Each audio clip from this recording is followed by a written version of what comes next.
I'm so excited. I'm finally chosen to be the head boy for the Guillotine. The main one, the beloved one, here in Paris. I've loved the blade since I was a baby, since the first time I saw it, that shining crescent of metal glinting in the morning light. I used to sneak out of bed at night, slipping through shadowed alleys, just to catch a glimpse of the scaffold in the moonlight. I'd creep up to it, listening to the creak of the ropes, imagining the rush of the crowd, the crackle of anticipation in the air. I've watched every single execution I could, standing just close enough to smell the thick scent of iron and hear the whispers of the condemned. And now, it's my turn. I get to collect the heads. The others envy me, you know. They call me head boy with a smirk, but I know they're just jealous. They think I'm twisted, strange, because they don't understand. They don't feel the thrill that goes through you when you see that blade drop, but I do. I feel it every time, like a spark shooting up my spine, a rush that leaves my heart pounding, my hands tingling. I've always known this was my calling. Today was my first execution as head boy, and let me tell you, it was glorious. The air was thick with that electric buzz. The crowd packed in tight, their breath hanging in clouds around them. They waited, eyes hungry, feet shifting, hands clapping rhythmically against the wooden scaffold. I could hardly keep still myself, fidgeting with the ropes, the wood, my fingers tapping along the smooth edge of the blade, feeling its icy kiss against my skin. And then he came, the condemned, trembling in the shadow of the guillotine, eyes wide as if he thought he could stare death down. He looked right at me for a second, and I swear, he knew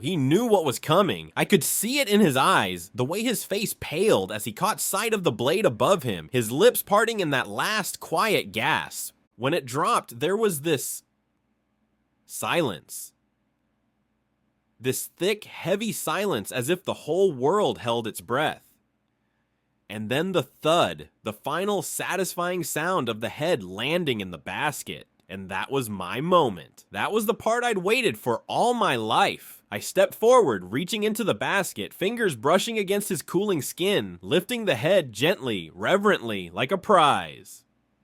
It's strange holding a head. The skin feels different than you expect. Firmer, almost delicate, like porcelain. And the eyes? Oh, the eyes. Sometimes they stay open, looking blankly ahead, empty, but other times